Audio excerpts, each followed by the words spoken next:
أنفسنا ومن سيئات أعمالنا من يهده الله فلا مضل له ومن يضلل فلا هادي له وأشهد أن لا إله إلا الله وحده لا شريك له وأشهد أن محمدا عبده ورسوله أما بعد أعوذ بالله من الشيطان الرجيم بسم الله الرحمن الرحيم يا أيها الذين آمنوا اتقوا الله حق تقاته ولا تموتن إلا وأنتم مسلمون يا أيها الناس اتقوا ربكم الذي خلقكم من نفس واحدة وخلق منها زوجها وبث منهما رجالا كثيرا ونساء واتقوا الله الذي تساءلون به والأرحام إن الله كان عليكم رقيبا يا أيها الذين آمنوا اتقوا الله وقولوا قولا سديدا يصلح لكم أعمالكم ويغفر لكم ذنوبكم ومن يطع الله ورسوله فقد فاز فوزا عظيما أما بعد أعوذ بالله من الشيطان الرجيم بسم الله الرحمن الرحيم ولكل أمة جعلنا منسكا ليذكروا اسم الله على ما رزقهم من بهيمة الأنعام وقال الله تعالى في كلامه المجيد بسم الله الرحمن الرحيم رب هب لي من الصالحين فبشرناه بغلام حليم وقال النبي الكريم صلى الله عليه وسلم لا نذبح إلا مسنا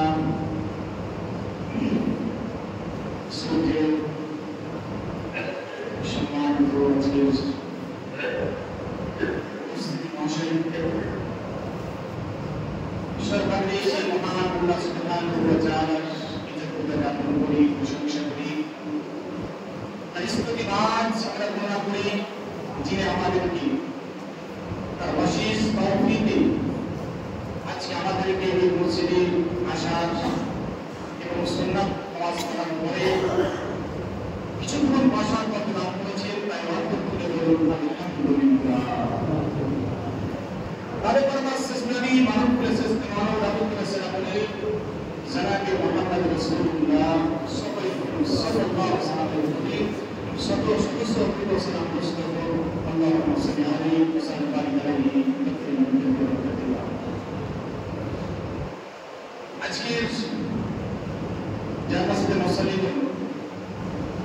আমি আপনার সম্মুখে যে বিষয়ে আলোচনা করব সেটা হচ্ছে কুরবানি সম্পর্কে। এই কুরবানি জিনিসটা কি? যখন একটা এরকম মাস চলে আসে, এরকম দিন চলে আসে, প্রত্যেকটা জায়গায় বা বছর বছর আমরা একটা খুশি আনন্দ করি, উৎসব পালন করি।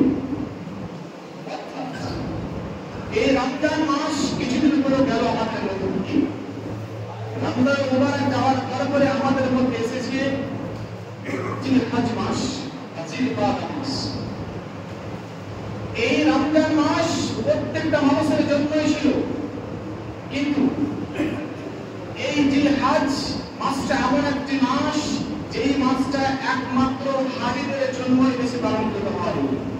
তারপরে আল্লাহ সুবহানাহু ওয়া তাআলা আমাদেরকে এমন একটা উৎসব দিয়ে দিয়েছেন, যে উৎসবটা আজকে আমরা সকলে পালন করি। সেই উৎসবটার নাম হচ্ছে ঈদুল আযহা।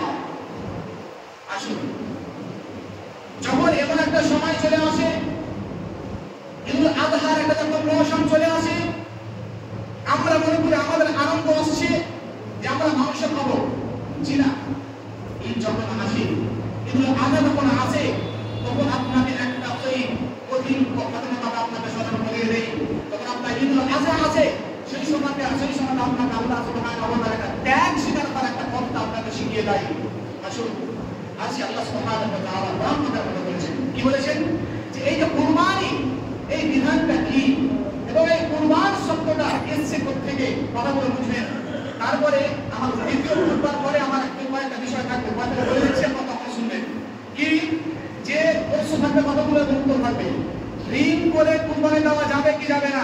কত টাকা থাকলে কুরবানি দেওয়া যাবে? মৃত্যু ব্যক্তিকে কুরবানি করা চলবে না চলবে না? এবং কি কত টাকা কুরবানি দিতে হবে? এবং কুরবানি পশুগুলো কেমন হবে? তারপরে হারাম টাকা দিয়ে কুরবানি হবে কি হবে না? এগুলো আমার দ্বিতীয় খুতবার পরে হবে, এখন নয়। তখন করা চলছে। শুনুন, কি বললাম? যে কুরবান কথাটা এসেছে কোথা থেকে? বড় কাফ র এবং নুন বাবা কুরব, এই কুরব থেকে এসেছে কুরবান। এর অর্থ হচ্ছে আত্মসমর্পণ করে দেওয়া, অর্থাৎ এই জিনিসটার মাধ্যমে আল্লাহর নৈকট্য লাভ করা। আমি নাই অর্থ করে পারিভাষিক অর্থ কি, ইসলামী শরীয়ত অনুযায়ী তার অর্থ কি? আল্লাহ সুবহানাহু ওয়া তাআলা মানুষকে যে এই চতুষ্পদ জন্তু দিয়েছে, এই চতুষ্পদ জন্তুকে কুরবানি করার মাধ্যমে, জবাই করার মাধ্যমে আল্লাহর নৈকট্য যে লাভ করা হয়, বা এই কুরবানি জবাই করার মাধ্যমে যে নাম স্মরণ করে আল্লাহর যে নৈকট্য লাভ করা যায়, তাকেই মূলত কুরবানি বলে। এই বিধানটা আছে কোথায়? আল্লাহ সুবহানাহু ওয়া তাআলা সূরা নম্বর 22 আয়াত নম্বর 37 এ বলেছেন, ওয়ালিকুল্লি উম্মাতিন জাআলনা মানসাকান লিয়াযকুরু ইসমাল্লাহ আলা মা রাযাকাহুম মিন বাহিমাতিল আনআম। রাসূল সাল্লাল্লাহু আলাইহি ওয়াসাল্লামকে বলতে চাইছেন, হে মুহাম্মদ তুমি বলে দাও, ওয়ালিকুল্লি উম্মাতিন জাআলনা মানসাকান লিয়াযকুরু ইসমাল্লাহ আলা মা রাযাকাহুম মিন বাহিমাতিল আনআম। যে ওয়ালিকুল্লি উম্মাতিন জাআলনা, আমি প্রত্যেক উম্মতের জন্য, আমি প্রত্যেক দলের জন্য, পৃথিবীতে যতগুলো নবী এসেছে তার উম্মতের জন্য মানসাকান, আমি একটা কুরবানির বিধান লিপিবদ্ধ করে দিয়েছি। ওয়ারে কুল্লি উম্মাতিন জাআলনা মানসাকান, আমি প্রত্যেকটি উম্মতের জন্য, আমি প্রত্যেকটি দলের জন্য একটি করে আমি কুরবানি বিধান লিপিবদ্ধ করে দিয়েছি। আমি কুরবানি তাদের জন্য লিখে দিয়েছি। কেন করে দিয়েছি? লিয়াযকুরু ইসমাল্লাহ আলা মা রাযাকাহুম মিন বাহিমাতিল আনআম।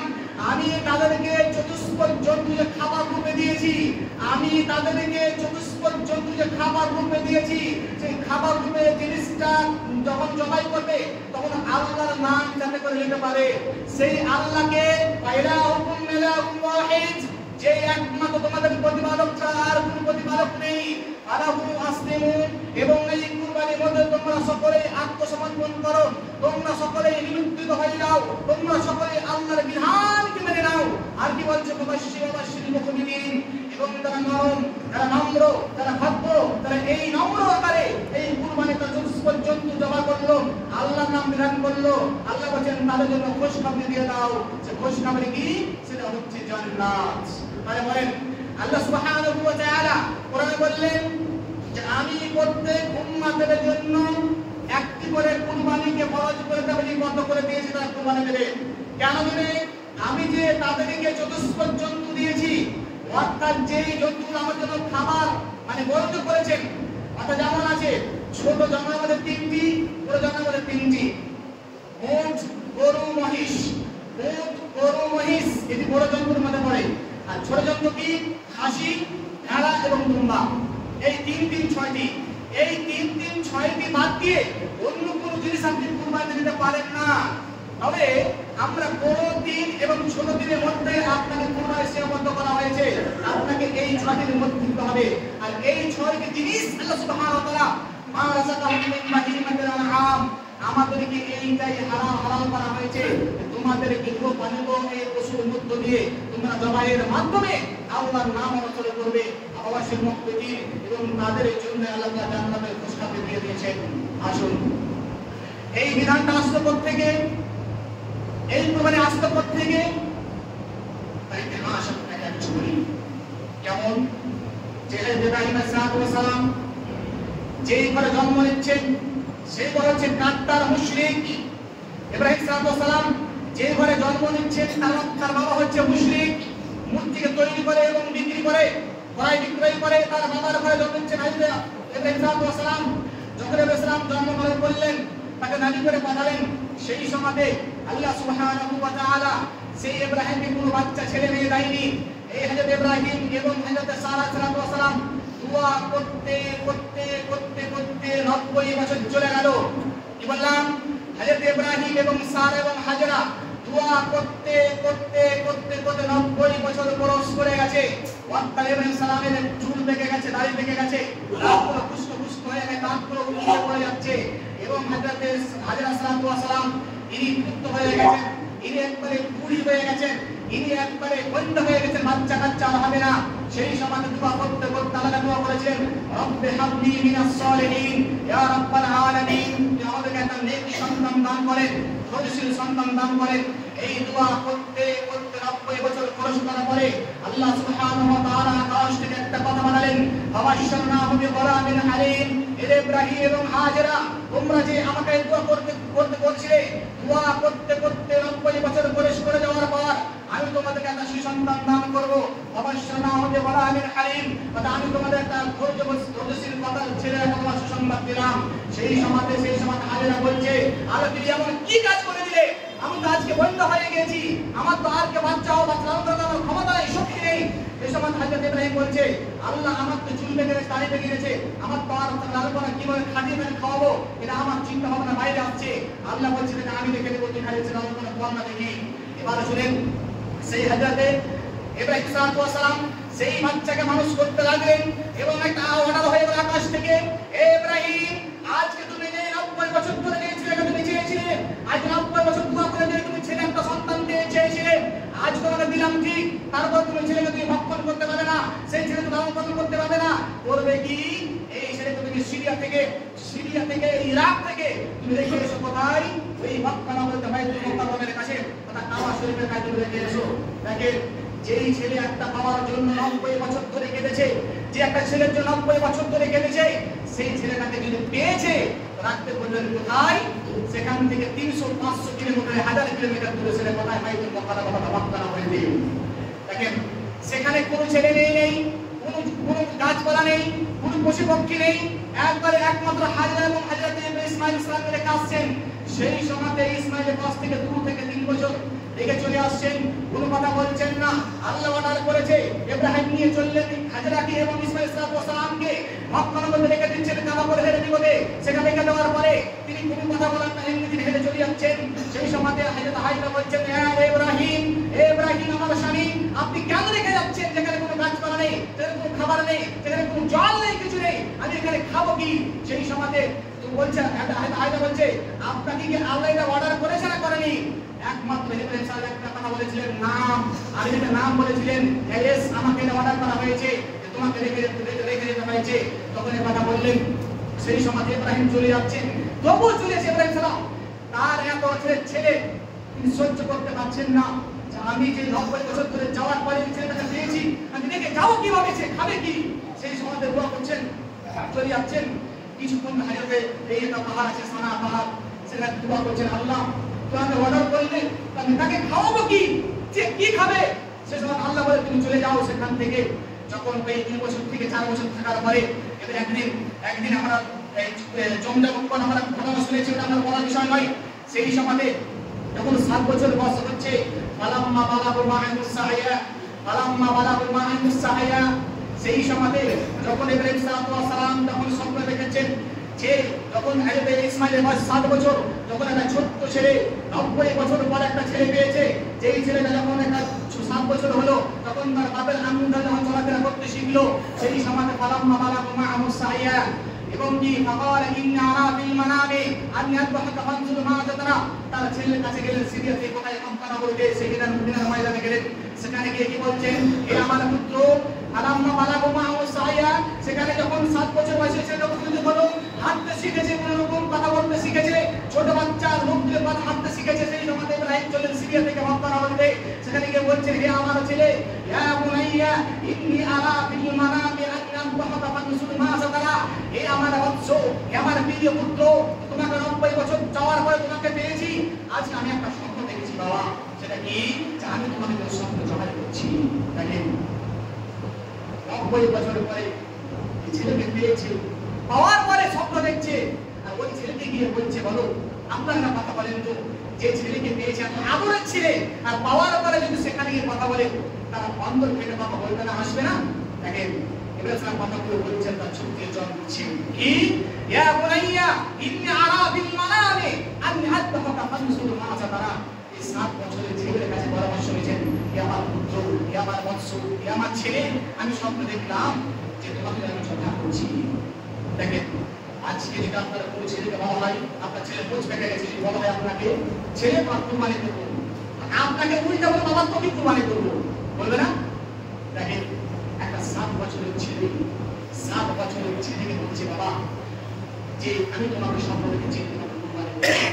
সেই ছোট্ট ছেলে 7 বছরের ছেলে বাবা কি বলছে জানেন? ইয়া আবা ইফআল মা তুমার সাতাজুদনি ইনশাআল্লাহু মিনাস সাবিরিন। যেই ছোট্ট বাচ্চা 7 বছরের বাচ্চা, তার বাবা কেমন একটা উত্তর দিচ্ছে, উত্তর শুনে তার বাবার অন্তরটা ধরে যাচ্ছে। কি বলছে? ইয়া আবা ইফআল মা তুমার, হে আমার বাবা ইব্রাহিম আলাইহিস সালাম, আপনাকে আল্লাহ যে অনুমতি দিয়েছে, আল্লাহ আপনাকে যে আদেশ করেছে, সেটা আপনি পালন করুন, আপনি আমাকে ধৈর্যশীল পাবেন। দেখেন এত সুসন্তান ছেলে, 90 বছর পাওয়ার পরে ছেলেকে যদি কথা বলতে হয়, আর ওই ছোট্ট ছেলে উত্তর কি দিয়েছে, বাবা তোমাকে আল্লাহ যে অর্ডার করেছে সেই তুমি পালন করো।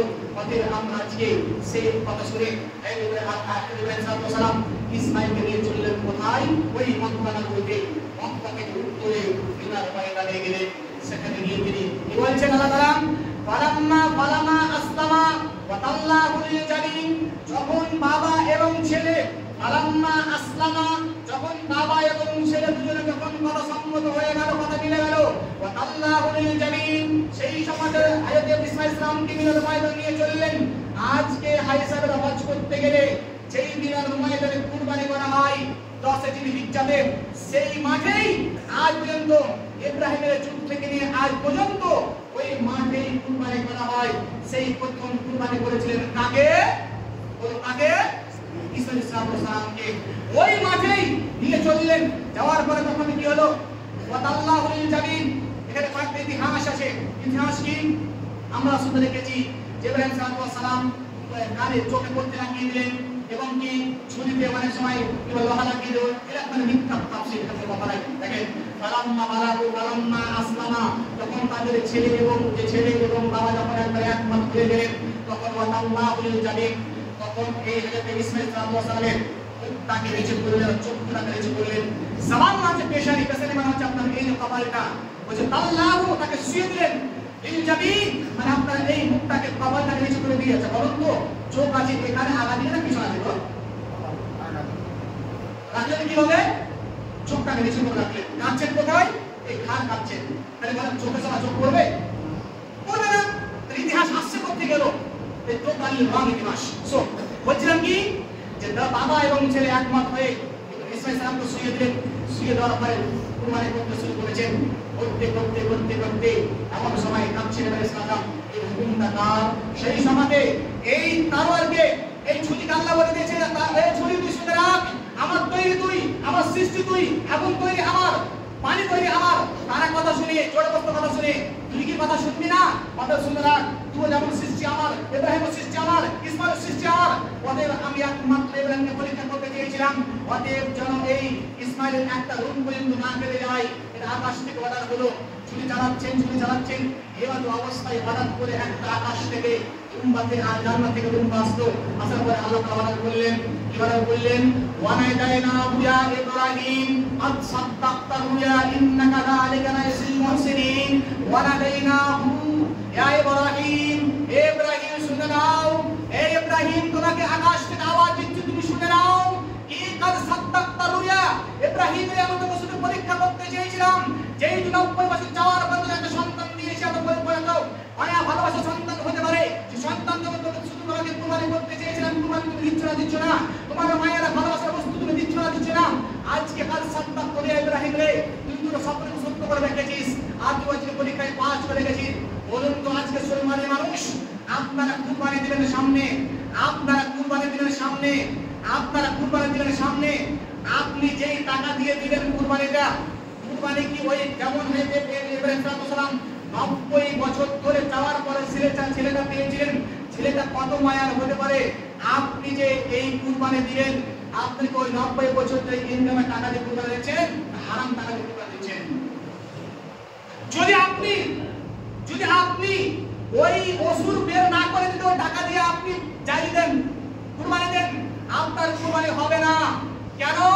যে ইব্রাহিম সালাম 90 বছর দোয়া করার পরে এত বাধ্য পেয়েছিলেন, এত মায়ার জিনিস পাওয়ার পরে কুরবানি তিনি বাধ্য হয়েছিলেন কুরবানি আল্লাহকে সন্তুষ্ট করার জন্য। আপনি তো জীবনে কোনোদিন জাকাত টাকা বের করেন না, আসল কথা তো জানেন না জাকাত কি জিনিস।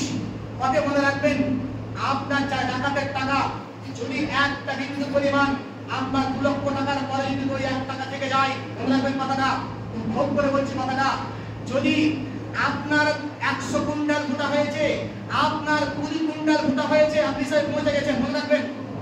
আপনি ওই 20 কুইন্টাল ভুট্টা বিক্রি করার পরে, জিন আপনার বের করার পরে, আপনার যেই ভাড়া আছে বের করার পরে যেই সামানটুকু বাঁচলো, এই সামান থেকে আপনি কুইন্টালে 5 করে বের না করেন, আপনার 1 লক্ষ টাকা আর এই জাকাত 100 টাকা 1 টাকা যদি 1 টাকা মিশে যায়, আপনার লক্ষ টাকা বরবাদ হয়ে গেল, আপনার কোনো কাজ দেবে না। This is a scripture, this is a usul. কেন? যেমন নামাজ ফরজ, রোজা ফরজ, এই কুরবানি কিন্তু ফরজ নয়। আপনাকে আরো বলি কথা, কি এই কুরবানি ভয় বলেন, আপনাকে ইব্রাহিম সালাম এত মায়ার জিনিস কুরবানি দিলেন, আপনি ওই হারাম টাকা দিয়ে কুরবানি দিতে যাবেন না। কুরবানি একবারে স্বচ্ছ টাকা দিয়ে কিনবেন, আপনি মায়া দিয়ে কিনবেন, যেটাকে আপনার ঘাটতি করা রপ্তানি করা টাকা দিয়ে কিনবেন, তবে তো আল্লাহর কাছে যাবেন। কেন? এটা আল্লাহ ইসলিমা একমাত্র এই কুরবানির মাধ্য দিয়ে আপনি যাবেন কোথায়? আল্লাহর সাথে যাবেন, আল্লাহর সাথে সংস্পর্শ করবেন, আল্লাহর সাথে আপনার মুলাকাত হবে, সাক্ষাৎ হবে। আর আপনি হারাম টাকা দিয়ে গেলে আপনার কুরবানি হবে না, দেওয়াই হবে। হাদির কাবিল কুরবানি হয়েছিল, কাবিল বেশি বাড়াবাড়ি করেছিল, বেশি মুশরিকি করেছিল, তার কুরবানি করণ হয়নি, আপনি সেই রকম মত। কিন্তু আল্লাহ একটা হিকমতওয়ালা, কি জানেন? সত্যি করে আপনাকে বলছি, কি যেমন আদমের 2 ছেলে হাবিল এবং কাবিল, তাদের একটা বিধান ছিল কুরবানি কবুল হওয়ার, আকাশ থেকে আগুন আসবে আর পুড়িয়ে নিয়ে চলে যাবে, তাই না? যেমন হাবিলের কুরবানি কবুল হয়নি, কাবিলের কবুল হয়েছিল, কাবিলের কবুল হয়নি, হাবিলের কবুল হয়েছিল। দেখেন, কাবিল দিয়েছিল কি এই যে আপনার ফসলগুলো দিয়েছিল, আর হাবিল দিয়েছিল কি একটা ছাগল দিয়েছিল, আকাশ থেকে এসে তার ছাগলকে পুড়িয়ে নিয়ে চলে গেল। তখন দেখছে হারে কাবিল বলছে, দুনিয়াতে আমি তো মুখ দেখাতে পারবো না, কিন্তু আমার হারাম টাকা ছিল, কুরবানি কবুল হয়ে গেল, লোক তো আমার খারাপ করে ভাববে। আল্লাহ দেখেন, যদি আজ ওই বিধানটা থাকতো, তাহলে আজকে আমাদের গ্রামের যিনি আজকে খতিব আছেন, ওটা আগে মানতেন। কেন বলেন তো? কুরবানি বলে মার আগে যেমন ভাবে কুরবানি, হাবিলের কুরবানি হওয়ার পরে, হাবিলের কুরবানি হওয়ার পরে কাদের তাকে মেরে ফেলেছিল এই হিংসাতে, এই বিদ্বেষে, যে আজকে সে নেককার হয়েছে, পরিষ্কার হয়ে গেছে, আমি বাঁচলাম না। তাকে আল্লাহ এত বড় দয়া, যে আল্লাহ আমাদের ওই বিধানটা রাখেন না, আজকে দুনিয়াতে মারামারি কাটাকাটি শুরু হয়ে যেত। আল্লাহ ছুপে রেখেছে, এতটুকু এইও ছুপে রেখেছে, তুমি তোমার এই জাকাতের টাকাটা, তুমি এই কুরবানিটা কি টাকা দিয়ে দিচ্ছ, কেমন টাকা দিয়ে দিচ্ছ, কতটা মায়ের টাকা দিয়ে তুমি দিচ্ছ, আপনি তো জানার জন্য আপনি বড় কিনলেন, কোনো লাভ দেবে না বাবা। মনে রাখবেন, কুরবানি দিতে করে সৎ টাকা দিয়ে দেন, কুরবানি দিতে করে দুধের টাকা দিয়ে দেন, কুরবানি দিতে করে আপনার সেই মায়া ভালোবাসার টাকা দিয়ে দেন, কিন্তু আপনি হারাম কথা বুঝে পার্থক্য করে আপনি কুরবানি দিবেন। আমি আরো কিছু কথা বলছি, যে আল্লাহ সুবহানাহু ওয়া তাআলা আরো কোরআনে বলেছেন যে আমি এই যে বলেছেন ইন্না সালাতি ওয়া নুসুকি ওয়া মাহইয়ায়া ওয়া মামাতি লিল্লাহি রাব্বিল আলামিন তোমরা কুরবানি করবে একমাত্র কার জন্য আল্লাহ তাআলার জন্য قل إن صلاتي ونسكي ومحياي ومماتي لله رب العالمين আল্লাহ তাআলা বলেন মুহাম্মদকে হে মুহাম্মদ তুমি তোমার উম্মতকে বলে দাও ইন্না সালাতি ওয়া নুসুকি ওয়া মাহইয়াই ওয়া মামাতি লিল্লাহি রাব্বিল আলামিন তুমি যে নামাজ আদায় করছো তুমি যে কুরবানি করছো মাধ্যমে আমি তোমাদের হায়াত দিয়েছি লিল্লাহি রাব্বিল আলামিন এই সমস্ত কিছু তোমার প্রতিপালক আল্লাহর জন্য কুরবানি কার জন্য হবে আল্লাহর জন্য মানুষ আপনাকে জন্য দিয়ে তাহলে আপনার কুরবানি হবে না সো আপনি বড় বড় কুরবানি দিলেন কোন লাভ দিবেন না ছোট বড় হোক আর বেশি কম হোক আপনি সেগুলো দিবেন